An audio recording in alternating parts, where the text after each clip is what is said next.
Hi, this is Linda and Aaron with Traveling Flamingo, and today we're taking you to Newport, Rhode Island, and to the cruise port area. The cruise season here is from May to November, with the fall being the busiest months. We're going to tell you everything you need to know about this cruise port, so stay tuned to find out what we thought and how you can prepare for your day in Newport, Rhode Island.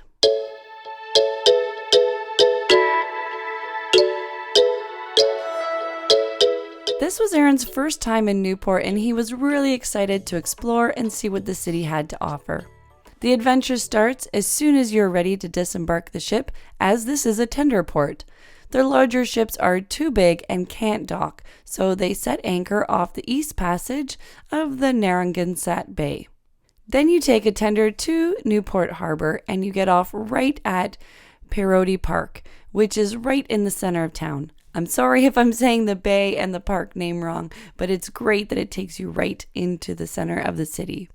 This tender ride is only about 20 minutes and is like a little excursion all on its own. You get to see sailboats and enjoy the view. They can't go that fast because they are passing yachts and sailboats, and you can't make that big of a wake. We do have a couple tips for tendering. With Princess Cruises, you meet in the piazza where you get a ticket with a number and you wait for your number to be called to board the tender. Your cruise line may board differently, so be sure to read the information so you know what to do in the morning. Our mistake was waiting till later in the morning to get off. I think everybody on the ship had the exact same idea, and we had to wait about 45 minutes just to start boarding the tender, and then that took another 20 minutes to get everybody on board, and then we had a 20-minute ride sail over to Newport. So it took a lot longer to actually get to the port and get off the tender than it does when you're on a pier and you're just walking down to the end. So my recommendation is definitely to get off the ship early, do your exploring, and then come back. Because not only did we have a wait to get off a ship, when it was time for us to come back, there was a long line to get back on the ship to return.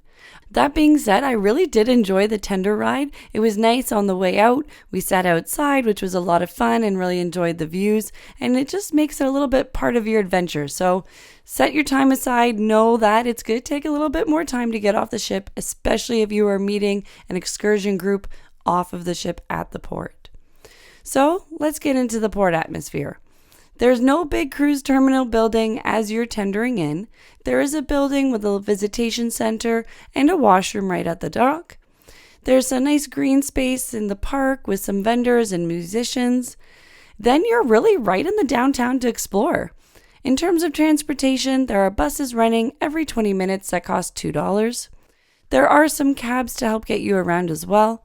This is a gorgeous city that has something for everybody, from sailing excursions to relaxing on the beach and enjoying a walk, or just all the great food that they have there.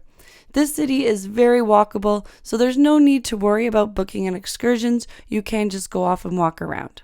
This takes us into the food and dining. At the park, there's not a lot.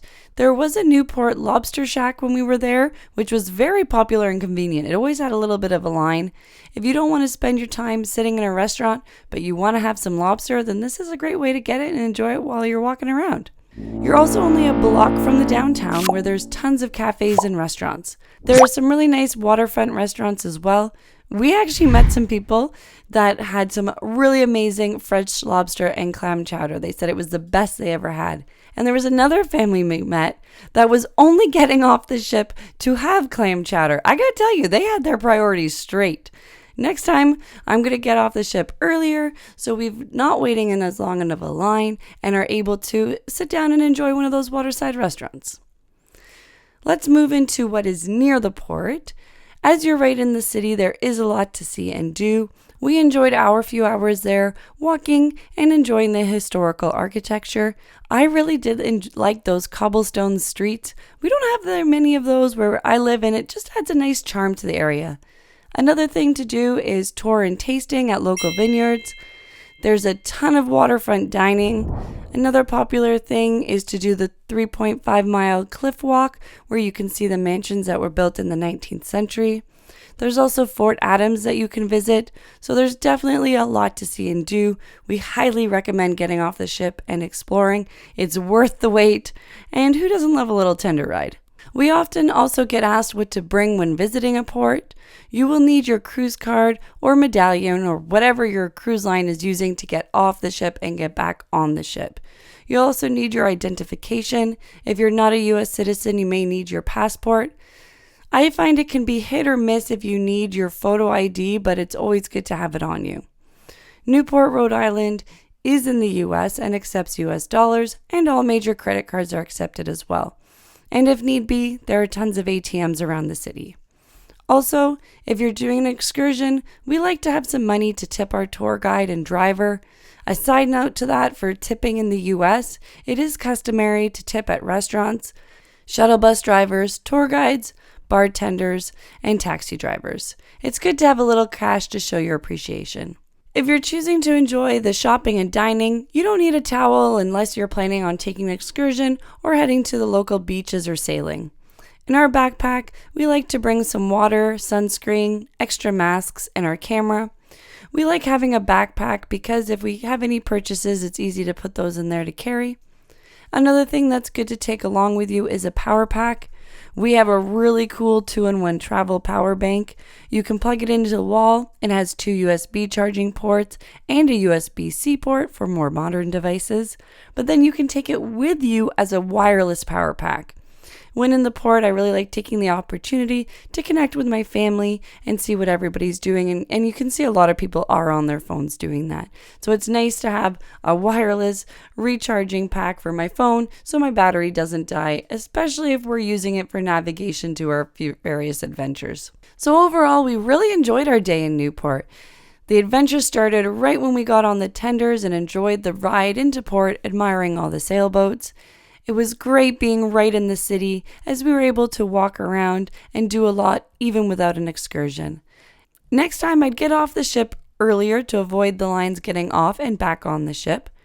I'd also consider a sailing excursion. We saw all these little sailboats out on the water and they seem to be having an amazing time. I've never been sailing before and this looks like a really fun experience. Have you ever been to Rhode Island? Where is your next trip taking you? Let us know in the comments below. We love hearing your ideas and your opinions. We also just wanted to take a second to remind you that for the next 2 months, we are donating all the proceeds from our merchandise to Feed Ontario. We really like this organization as $1 donation is the equivalent of 3 meals. Thank you everyone for all your support so far. We hope that you found this video about Rhode Island helpful. Remember, memories are forever, so make them fabulous. Thanks again for watching, and happy travels.